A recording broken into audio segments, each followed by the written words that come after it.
예, 감사합니다. 간단하면서도 좀 중요한 문제, 현실적인 문제를 중남미 피크라이더하고 한국 정치 현실을 잘 비교해 주셨고요. 그 속에서 노동당이 고민해야 될 현실적인 측면들도 잘 드러났던 것 같습니다. 네, 두 분 발제자들한테 여기 몇 명 안 되지만 박수로 일단 격려를 해주시고 그러면 이제 또 구두 발제를 신청하신 분이 두 분 계십니다. 그래서 바로 쉬는 거 없이 바로 해도 되겠죠? 쉬면 또 이제 흐름이 끊기니까 지금 바로 하실 수 있나요? 이재용 동지? 들리시나요? 예, 잘 들립니다. 잘 들립니다. 들립니다. 예, 한 5분 정도에서 구두 발제해 주시기 바랍니다. 예, 시작해 주세요. 새내기당원 이재용입니다. 아직 새내기여서 당 분위기를 잘 파악하지 못하고 있고요. 그래서 토론문을 작성을 했는데 아마 이 당의 가치와 지향점과 동떨어진 부분이 있을 겁니다. 그래서 부족한 부분이 있다는 것을 염두에 두시고 들어주셨으면 좋겠고요. 시간 절약을 위해서 토론문을 직접 작성을 했습니다. 읽도록 하겠습니다. 이 글은 텔레그램 당원 게시판에도 올려져 있습니다. 참고하시기 바랍니다. 저는 오늘 토론에서 그람시의 현대적 의미의 국내적, 국외적 혁명 전략에 대해 중남미 핑크타이드 운동과 연관시켜 간략하게 말씀드리고자 합니다. 그람시의 옥중수고에서 드러난 혁명 전략은 진시전입니다. 이는 부르주아 민주주의 체제에서 노동자 민중의 삶 자체가 자본에 포섭되었기 때문에 역사적 블록 형성을 통한 장기적인 체제 전복을 준비해야 된다는 것을 의미합니다. 역사적 블록은 양적인 측면과 질적인 측면을 가지고 있는데 먼저 양적인 측면은 개국운동은 단지 남성 노동자 계급의 연대만으로는 형성될 수 없다는 것을 의미합니다. 자본주의에 저항하는 주체는 다양합니다. 중남미의 경우 좌파 정권의 수립은 단지 노동운동만으로 성립되지 않았습니다. 여성 가사 노동자, 원주민, 흑인, 가난한 이들 등 다양한 사회적 소수자가 사회주의를 지향하는 가치 아래에서 함께 역사적 블록을 형성했다는 점에서 핑크타이드 운동의 전통적인 개국운동과 다르다는 것을 유념해야 합니다. 예컨대 볼리비아의 경우 자본이 착취하여 가난해진 원주민들이 단결이 없었다면 좌파 정권 수립은 없었을 것입니다. 콜롬비아의 경우에도 부통령 후 흑인 원주민의 지지를 받고 당선이 되었습니다. 칠레의 경우에도 여성 가사 노동자들의 지지가 없었다면 정권 수립이 불가능했을 것입니다. 이는 단지 반자본주의 운동을 사회적 소수자 운동과 기계적 결합을 해야 한다는 것을 의미하지는 않습니다. 예컨대 여성 가사 노동자 운동의 경우 중남미에서 막수주의 페미니스트 페데리치의 영향 아래 자본주의 하에서 여성의 무급 가사 노동이 남성 노동자들의 노동력 재생산을 단지 보조하는 수단으로 여겨진다는 주장이 여성들의 지지를 받았고 이에 좌파 정당들은 반자본주의 가치 아래 여성 가사 노동자의 해방을 공약했습니다. 이처럼 사회적 소수자 운동과 결합한 역사적 블록 형성은 자본주의를 변혁하는 데 기여할 것이고 노동간의 경우에도 정체성의 정치가 단지 계급 투쟁을 저하한다는 관점보다는 인간 해방의 가치 아래 적극적으로 운동에 동참하는 게 필요하다고 생각합니다. 두 번째로 역사적 블록에서 질적인 측면은 계급적 의식의 공유입니다. 한국의 노동자 민중은 이미 자본에 포섭된 삶을 살고 있습니다. 미디어에서는 상품의 물실성을 강조하는 내용이 방송이 되며 우리는 주거 소유를 통해 금융적 이윤을 획득하는 것을 끝없이 강요받는 삶을 살아가고 있습니다. 비정규직으로 노동을 하지만 우리의 삶은 자본의 상품 물실성 이데올로기에 포섭되어 살아가고 있고 이는 계급의식의 형성을 통한 단일한 이데올로기 투쟁을 어렵게 하고 있습니다. 노동당은 사회주의 정치를 이야기합니다. 사회주의 정치는 복지국가 건설 담론을 뛰어넘어야 합니다. 복지국가 건설은 자본주의를 체제 논리로 받아들이겠다는 이야기와 다를 바 없습니다. 사회주의 정치는 임금제도의 폐지와 상품 물실성에 대항하는 문화 건설, 더 나아가 인간관계의 상품화를 거부하는 운동이어야 합니다.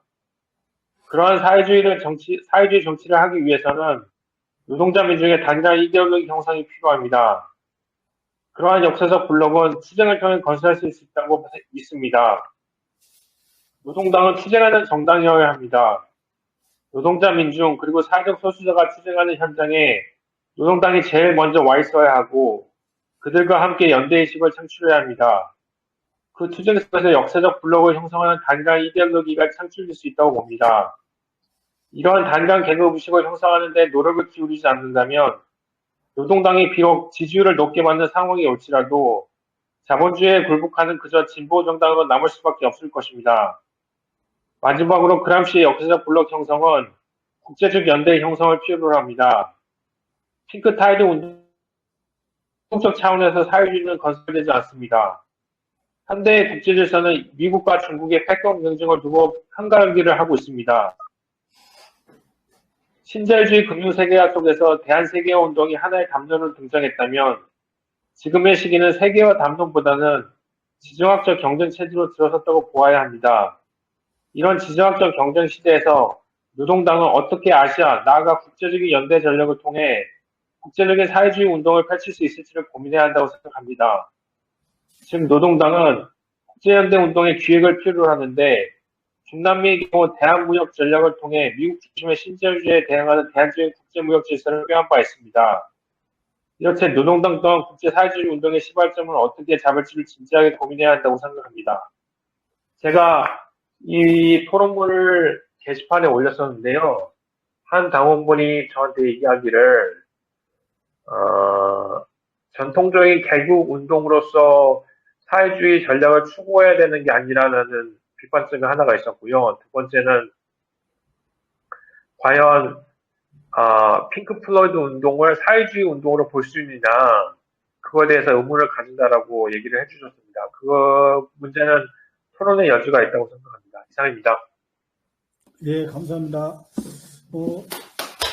그리고 또 일단 자신의 문제의식을 잘 드러내서 짧은 시간에 요약을 잘 해주셨고요. 그러면서 여러 가지 생각할 수 있는 문제제기를 던진 것 같습니다. 그러면 이제 두 번째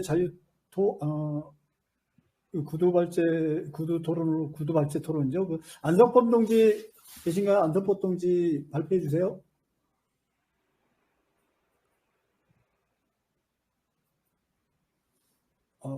안석범 동지 안 되나요?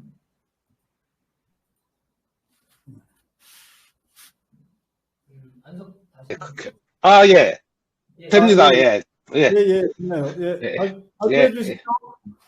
네, 알겠습니다. 네. 저는 이중당적, 그리고 복수당적 문제에 대해서 좀 말씀을 드리고자 하는데요.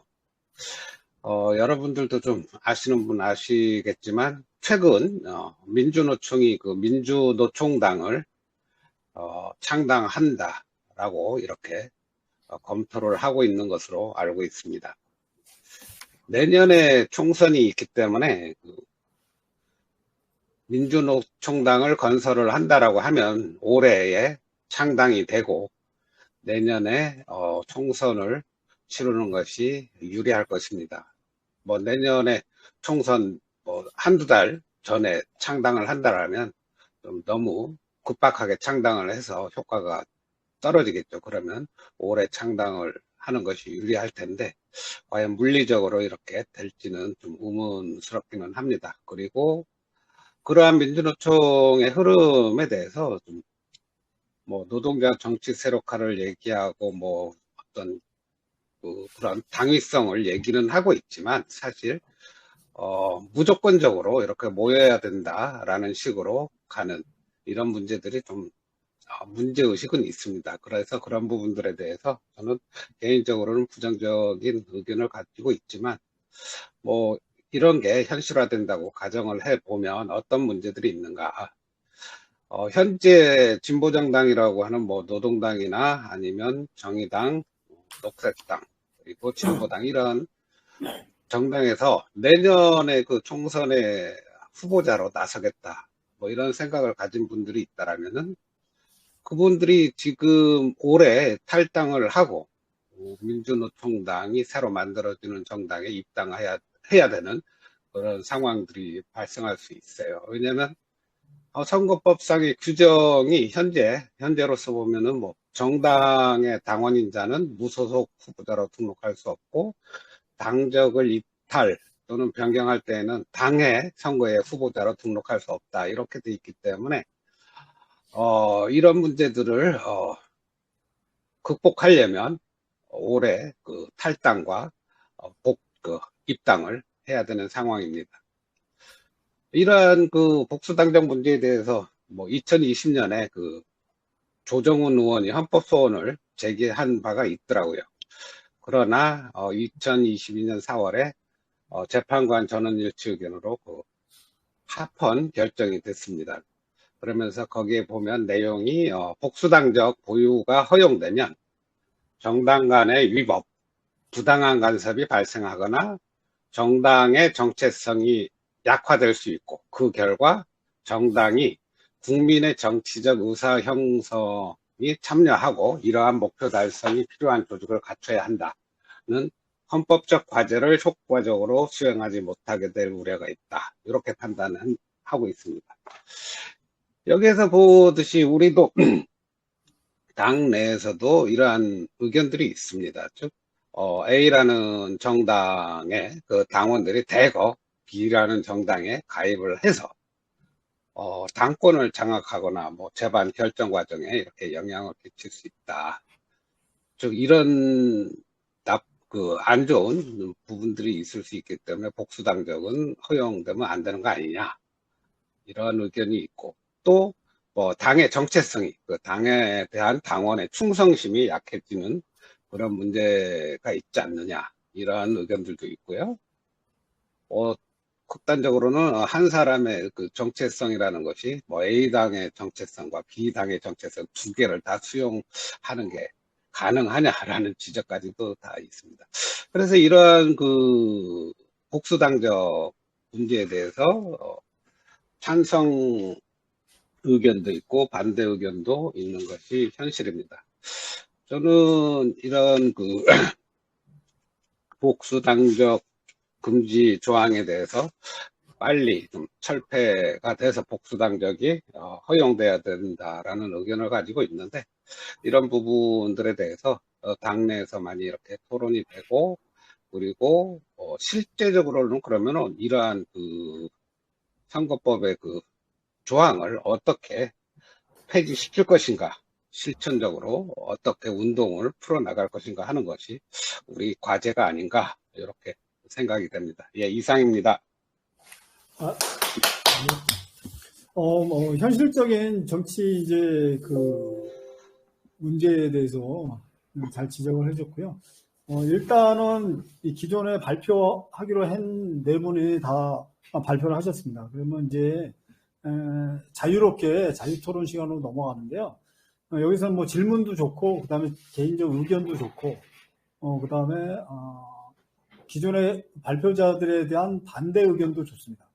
자유롭게 좀 견해를 밝히시고 여기서 뭐 격렬하게 토론을 했으면 좋겠는데 그렇게까지는 아직 처음 토론하니까 좀 상대방을 고려하면서 의견을 개진해 주셨으면 좋겠습니다. 예. 예, 여기 그 오세영 동지 발표하겠습니다.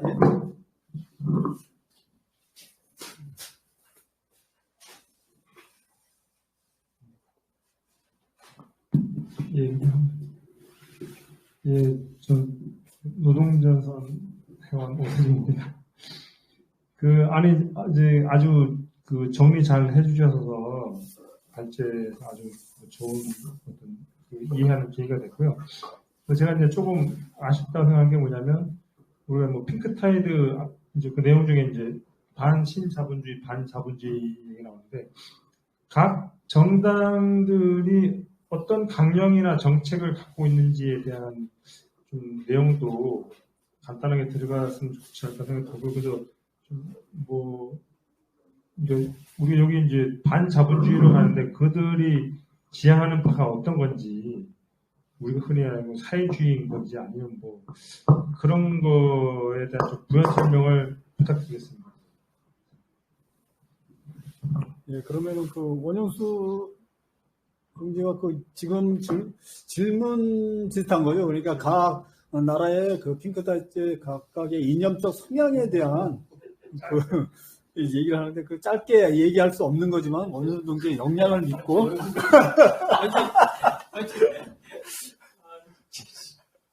아주 짧게 한 3분 이내에 무리한 부탁이지만 한번 해주시면. 제가 이제 말씀드렸듯이 이제 지금 핑크타이드 아까 이제 그 끝부분에서 이제 이 라틴 아메리카는 이제 그 서유럽의 정당 제도와 달라요. 양당 체제 이런 거 없다고 보시면 되는 거고.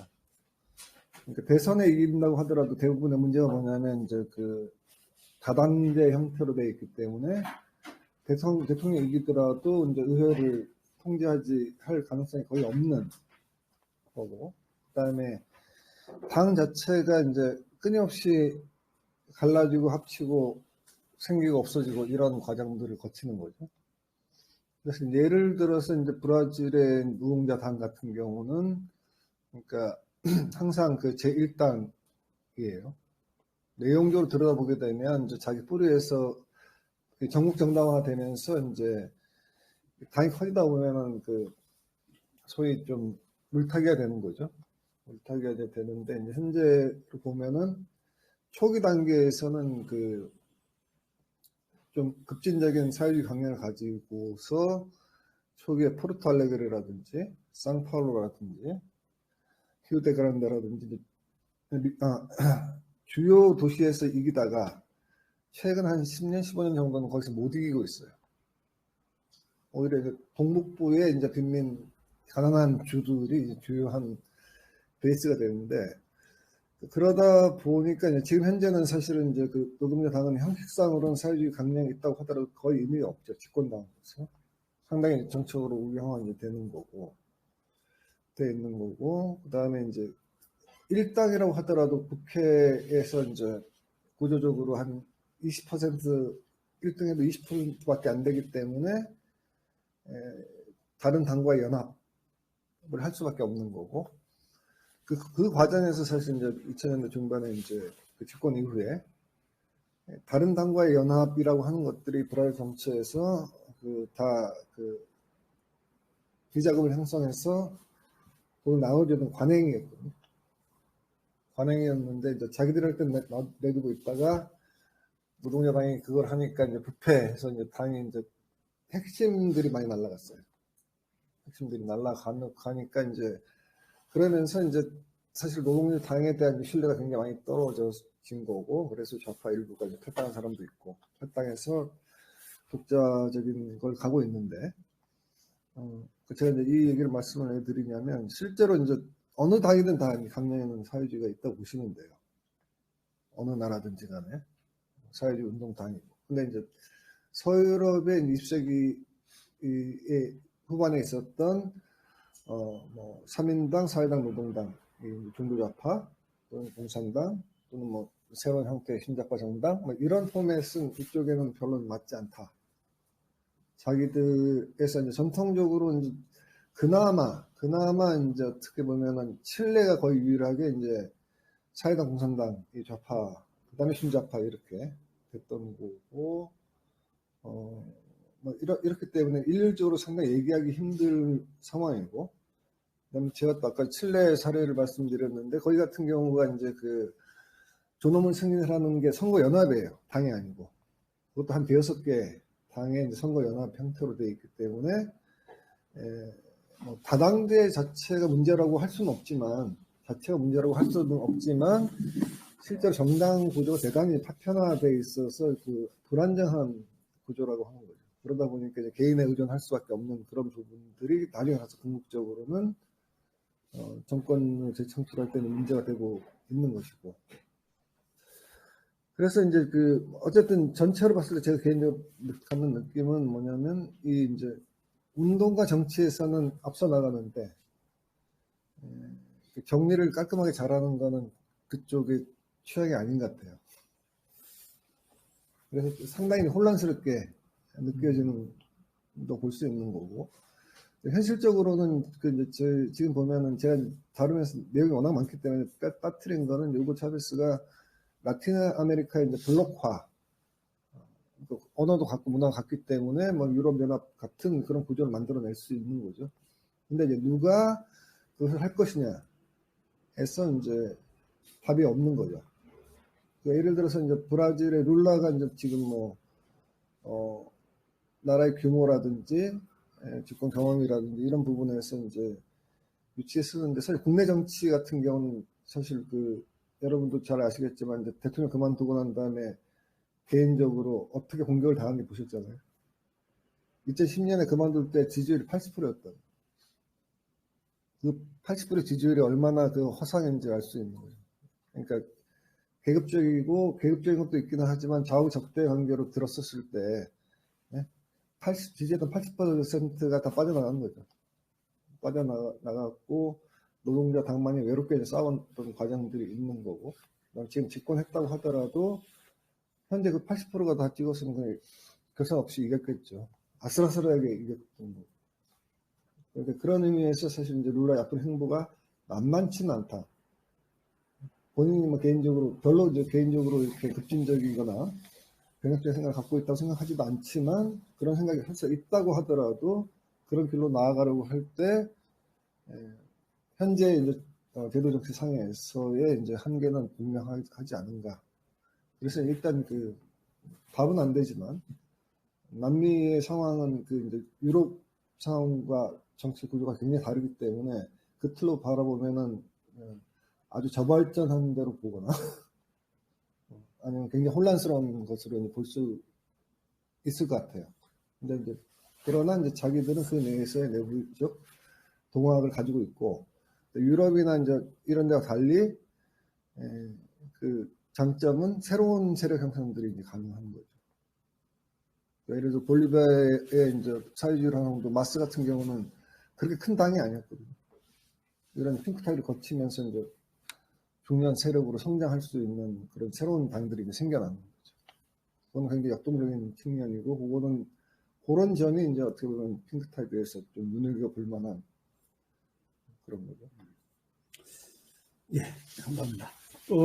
대충 정리하시면 뭐 오센동리의 문제의식에는 대답이 약간 미흡할 수 있지만, 근데 현실을 인식하는 데서는 또 훌륭한 대답일 수 있다고 보여지거든요. 그러니까 질문의 의도를 제가 왜곡할 수 있는 것에도 불구하고 단순화시키면 그들의 이념지향이 뭐야 이거였지만, 지금 현실을 하는 데 대답은 그들의 이념지향은 다양하고 역동적인 거고, 아까 이제 발제에서 나왔듯이 크게 묻는다면 반제반입니다. 이렇게 보고 그 안에서의 이념지향은 현실적 요구에 따라서 다양하게 나타나고 역동적이기 때문에 뭐라고 이념적 지표로 잣대를 대기는 힘들고, 따라서 거기에 있어서 새로운 활력과 원동력이 있는 거 아니냐, 이런 이제 평가인 것 같습니다. 예, 그리고 또 다른 분 더 있으시면 말씀.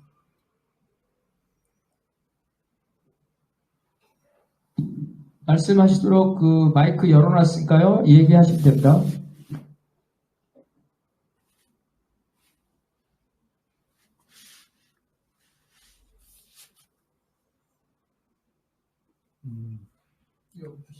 여기 뭐 말씀 없어요? 네, 제가 의견을 간단하게 말씀을 드리겠습니다. 사실 핑크타이드에서 핑크 그러니까 예전에 미래한국당인가 어디서 핑크색 옷 입었듯이 그 생각도 나기도 하고, 핑크타이즈 생각도 나기도 했어요. 그리고 또 심지어는 사실 한국적상과 결합해서 정록부라고 얘기했잖아요. 뭐 그것과 좀 비슷한 건가 해서 적색과 녹색이 섞이면 무슨 색깔이 될까? 요거까지도 한번 해봤어요. 그러니까 적색과 녹색을 섞으면은 노란색이 되더라고요. 정의당 색깔. 그 다음에 다시 적색과 보라색을 섞었을 때 그때 핑크 색깔이 되더라고요.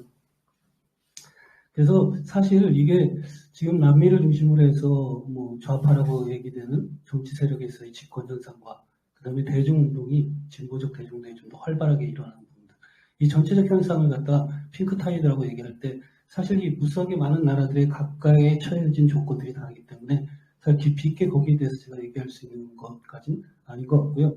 단지 우리한테 시사하는 점이 있다면, 첫 번째, 여전히 이 정록보라는 것이 하나로 융합된 21세기 사회주의나 또는 하나의 지향 좀 더 가능할 거에 대한 질문들, 앞서 발제하신 분이 얘기했듯이 내용을 쭉 얘기하시고, 그럼 과연 사회주의적인 어떤 지도성이 있는 건가 없는 건가라고 이렇게 물어본 것과도 같은 대답일 수 있는데요.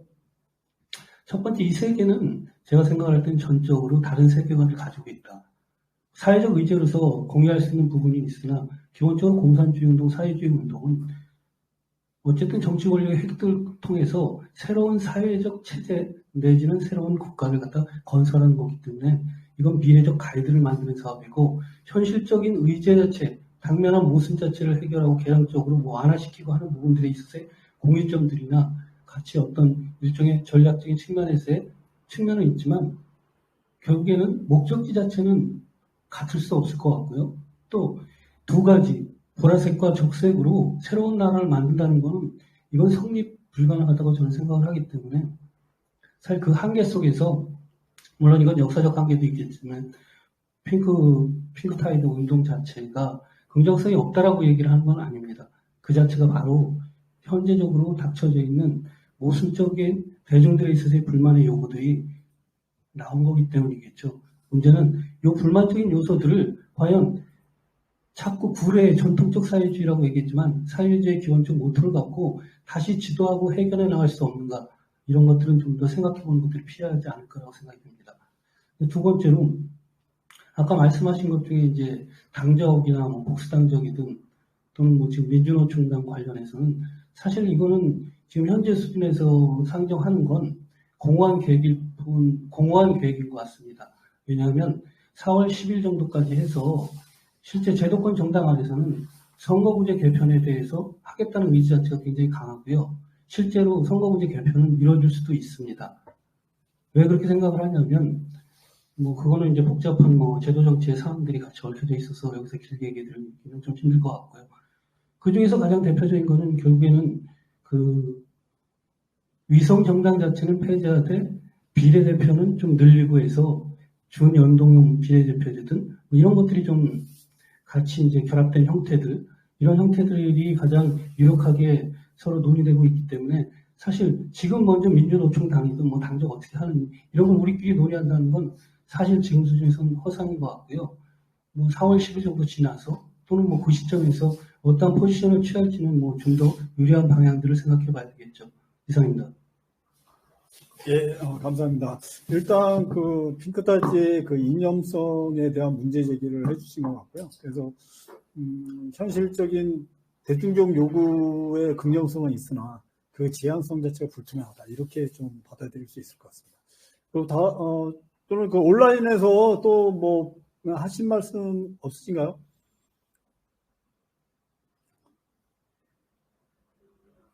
그러면 이제, 사회자가 이렇게 또 질문하고 그러면 좀 그렇지만, 그래도 좀 궁금한 게 있어서, 이 기회에 좀 이제 보면, 얼마 전에 이제 그 멕시코 대통령이 브릭스에 가입 신청을 했는데, 이거는 이제 그 자체 핑크타이트의 각 정권들의 이념적 지향성이나, 여러 가지 그 사회적인 차이나 개혁적 기반의 차이에도 불구하고, 크게 보면 제가 보기에는 이제 반제, 아까 발표했을 때 이제 반미, 특히 구체적으로 반미죠. 이제 남미 같은 경우는 미국의 앞마당으로서 미국의 이제 실질적으로 군사 문화적 영향을 많이 받고, 이랬던 거니까. 그러면 지금 현재 이제 새로운 그 다각화의 방향으로 갈 때, 이 미국의 전일적 어느 정도, 이런 말을 쓰면 좀 그렇지만 잘 나와바리에서 독자적으로 라틴 아메리카, 중남미 독자적인 블록의 형성의 가능성은 어떻게 보는지, 만약에 지금 정도의 이런 이제 진보적인 뭐 좌파라고까지 뭐 말할 수도 있는 그 정권들의 다수를 정한 상태에서 미국의 영향이 축소되는 방향으로 간다면 중남미 블록의 형성의 가능성은 어떻게 되는지, 그게 조금 대답할 수 있으면 고맙겠습니다. 예. 멕시코 상황은 제가 이제 이 2차 핑크타이드 앞쪽 부분이어가지고 간략하게 좀 다뤘는데, 사실은 이제 거기도 이렇게 엄청나게 많은 내용이 있는 부분이에요. 말씀드렸듯이 이제 멕시코 혁명 자체가 이제 1910년에 시작돼서 10년 동안 내전을 거치면서 이제 그 체제로 군부가 된 것도 10년을 더 거쳤어야 됐고, 그러면서 이제 그 제도혁명당 일당 국가가 되거든요. 일당 국가가 되고, 약간 유사해요. 노동 섹터, 농민 섹터, 지역 섹터에서 그냥 개인으로 가입하는 당이 아니에요. 그런 대중 조직이 가입한 그런 형태를 취했던 시스템을 갖다가 거의 이제 40년대부터 50년 정도 유지를 하죠. 그다음에 이제 그게 이제 해체되는 시점에서 이제 그 일종의 민주화가 되면 형식적으로는 선거를 합니다만 사실은 그걸 독재국가라고 일반 독재 형태를 취했던, 다른 당이 어떻게 할 수 있는 여지가 없었던 그런 국가였는데, 그 체제에서 이제 일종의 90년대 민주화 이행을 하면서 이제 3당 체제로 바뀝니다. 제도혁명당에서 원래 다 한 당이었는데 좌로 떨어져 나간 사람들이 공산당과 합쳐서 이제 그 민중혁명당 PRD라고 해서 TRI에서 PRD가 생기고 좌파가 생기고, 우익이 이제 국민행동당 PAN이라고 생겨요. 그래서 3당 체제고, 3당 체제를 갖다 2000년대에 형성을 해서 근데 좌파가 정권을 잡지 못하고 그 이제 우파가 2번 정도 정권을 잡고 다시 이제 제도혁명당에 왔다가 이번에 이제 로페스 오브라도르 같은 경우는 아까 말했던 PRD의 좌파예요. PRD가 사실은 이제 90년대 유력하게 집권할 수 있었는데 부정선거에 얽히고 집중력 공격을 받으면서 정권을 잡지 못했어요. 그래서 이제 그 PRD 좌파 해체되다시피 한 좌파를 추스려서 이제 집권한 게 이제 현재 대통령이기 때문에, 이 사람은 사실 이제 멕시코 역사에서 보면 최초의 이제 좌파 대통령이자 멕시코 스펙트럼 상에서 상당히 좌파적인 형태의 이제 지도자니까 아까 이제 그런 얘기를 한 거예요. 그리고 이제 예를 들어서 대표적으로 이제 마약 정책 같은 경우는 그전 우파 정권들은 미국의 이제 거의 미국의 우리 미드 보시면은 이제 그 DEA라고 그 마약 퇴치국, 이게 그냥 집안처럼 드나들잖아요. 멕시코 군과 경찰과 이쪽 다 이제 그 마약 카르텔에 매수되어 있으니까 이제 이런 협력 시스템이라 그러면 이제 어프로치가 틀리죠. 그러니까 간단히 얘기하면 그런 단속과 탄압을 통해 해결할 수 있는 게 아니라 사회 문제를 해결해야 된다, 이런 입장이에요. 그래서 이제 일방적으로 가는 거에서 제동을 걸었던 거기 때문에 이제 여러 가지 정책 면에서는 지금까지 멕시코 정책과는 다른 이제 진보적인 형태를 이제 취향하는 거고, 아까 말씀하신 이제 브릭스 가입 신청이라든지 또는 이제 라틴 아메리카의 이제 블록 문제에 대해서는 굉장히 적극적인 입장을 취하는 거죠. 그런 기조가 있기 때문에. 근데 저는 이제 개인적으로 이제 그러면 이제 지금 블록이 그러니까 차베스도 제안했거든요. 차베스도 알바라고 해서 이제 반신자유주의 대안, 그다음에 이제 우나수르라고 해서 독자적인 이제 블록, 남미 쪽의 이제 블록, 정책 블록이죠. 정치사회적 블록이고, 이것도 이제 만들긴 했어요. 근데 이제 전통적으로는 OAS라고 해서 이제 범미주기구, 오거니제이션 오브 아메리카스, 그래서 이제 범미주기구가 미국, 캐나다 들어가는 범미주기구예요. 그러니까 이제 이게 지금 사실 이제 미국이 주무르면서, 사무총장 누가 오더라도 주무르면서 이제 이걸 통해서 이제 미국이 이제 그 좌파 정권들을 갖다 압박하는 수단으로 이제 쓰고 있는데, 그래서 이제 여러 개의 국제 단위들이 합 경쟁 이렇게 하고 있는 거죠. 하고 있는데 이제 말씀드렸듯이 핑크타이드가 이제 집권하고 있다고 하더라도 아직까지도 이제 예를 들어서 미국이 직간접적, 경제적 또는 외교적 이런 압박을 가하는 상태에서 어떠한 정권도 안정적으로 자기의 개혁 프로그램을 진행할 수가 없어요. 그 다음에 소위 이제 우익이 거기서 이제 남미에서 우익은 미국과 일체화돼 있어요. 그러니까 쉽게 얘기해서 우리나라의 우익들은 요즘은 나아졌죠. 왜냐면 자식들이 다 이제 미국 가서 공부하고 그런 게 많이 나아졌지만, 연배가 되는 사람들은 영어도 못하죠. 미국 문화에 익숙하지 않지만, 라틴 아메리카의 우익은 미국과 일체화되어 있는 사람. 자기의 이제 재산이 이 나라도 있지만 미국에도 있는, 빼돌려서 미국에도 있는 거고, 중국도 그런 거고. 그 다음에 이거는 한 나라만이 그런 게 아니라 남미는 전체가 다 그렇다는 얘기예요. 그 이제 이 싸움이라고 하는 거는, 그러니까 일국적인 틀을 갖고 있긴 하지만, 이제 사실은 현재 상태에서는 저는 개인적으로는 유럽 같은 형도 갈 수는 없다. 그냥 두 가지인데, 외부적 요인이 미국이 있는 거고. 그래서 그때 한때 이제 이런 표현이 있어요. 멕시코 독재자 프리필리오라고 이제 그 혁명 전의 독재자인데, 가련한 멕시코요. 신으로부터 너무 멀고, 미국과는 너무 가까이 있구나. 미국은 언제든 들어올 수 있다. 현재 뭐 캘리포니아라든 텍사스 다 원래 멕시코 땅 다 뺏어간 거죠. 그러니까 미국이, 그러니까 영향력을 지금, 그러니까 과거처럼 마음대로 주물 수 없다는 것 뿐이지, 영향이 없어졌다는 건 얘기할 수 없어요. 그 다음에 그 영향력의 방식은 그러니까 이제 남미의 특수성 때문에, 그러니까 그 국내적 정치하고 일체화되어 있는 형태 가치관.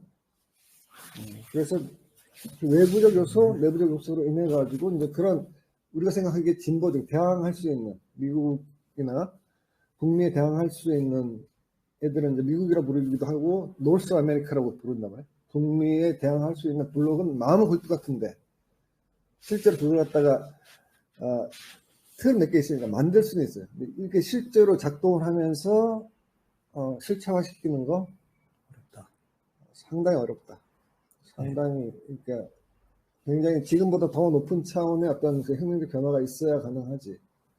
현재 상태에서 이제 그 각국의 경제 구조를 들여다보려면 이게 블록화 되려고 하면 어느 정도의 이제 제조업 기반이 있어야 되는 건 없잖아요. 제조업 할 수 있는 모든 조건을 가지고 있어요.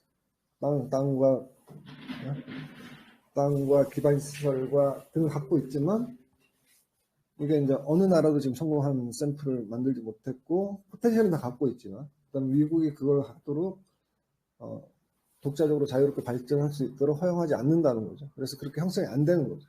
그래서 현재 상태에서는 농산물과 광물 수출하는 거에 특정한 그다음에 그것도 전부 다 그 어떻게 보면은 내포적 발전을 할 수 있는 모든 길을 다 봉쇄해서 이제 그 했기 때문에 현재 이제 그래서 이제 어떻게 보면은 저발전의 발전 또는 뭐 종속이론 이런 데서 했던 그 시스템이 아직도 유지되고 있는 거죠. 그렇게 보시면 되겠습니다. 예, 일단 뭐 그 지향점은 분명히 있으나 그 사회 문화적 정치적 토대는 되는데 그 분위기는 되지만 실질적으로 미국과 연결된 경제적 기반을 쌓는 데는 힘들다 이런 결론인 것 같습니다. 저도 거기는 뭐 거의 동의하는 바이고 그래서 각자 밸류체인을 독자적인 밸류체인들을 각각 구성하지 않고서는 블록을 만들기는 어렵고 블록을 만든다는 것은 각자 독자적인 블록체인 내지는 연합 블록에 의한 밸류체인을 구축하는 필요성이 있다라고 생각이 들고 일단 좋은 답변 감사드리고요. 또 이제 뭐 온라인이나 이런 데서 더 다른 궁금한 질문도 좋고요. 견해나 뭐 비판점도 좋습니다. 조금 또 기다려보고 안 되면 오늘 뭐 1차 국제평화통일위원회 1차 토론회인데 앞으로 이제 정기적으로 할 계획을 가지고 있고요. 그렇기 때문에 첫 숟갈에 뭐 배부를 수 없다는 말도 있지만 오늘 토론을 여기에서 마쳐도 괜찮지 않을까 생각합니다. 잠깐만요. 한 분만 더 듣고 이렇게 질문은 아니고요. 오늘 사실은 쉽게 접하기 힘든 내용이었는데 발제를 해주셔서 알게 돼서 진심으로 감사를 드리고요. 들으면서 왜 우리나라는 그냥 지금 양당이 권력을 나눠 갖고 있는 이 현실에 크게 저항하지 않는가 하는 그런 생각이 들어요. 물론 이제 역사적으로 어떤 특수한 상황이라든지 뭐 요인이 있겠지만 이제는 여기에 좀 크게 저항해야 할 때가 아닌가. 어찌 보면 우리가 그냥 너무 당연하게 받아들이고 있는 게 아닌가. 해외에서도 대한민국의 촛불혁명이 이루어지는 모습을 보면서 이 정도의 민주의식을 가진 국가에서 어떻게 저렇게 양당 체제를 그냥 자연스럽게 받아들이는지 이해할 수가 없다. 라는 의견을 표한 분도 있다고 하더라고요. 그래서 그 속에서 과연 그렇다면 우리 노동당이 해야 할 일은 무엇인가 이런 고민들을 해봤습니다. 좋은 말씀이고 우리가 이제 실천적으로 바로 연결되는 지점인 것 같습니다. 그래서 당장 그 선거제도, 정치제도 개혁으로부터 노동장이 집권에 가는 시발점이 될 수 있을 것 같고 그런 시발점의 하나의 모범은 아니더라도 반면교사 내지는 참고로서 핑크타이드를 알아봤다는데 좀 의미를 갖고요. 우리 당원들도 앞으로 이런 쪽에 좀 더 관심과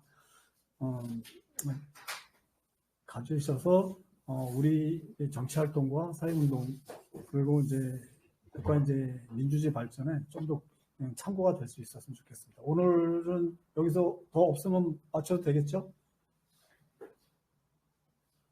네.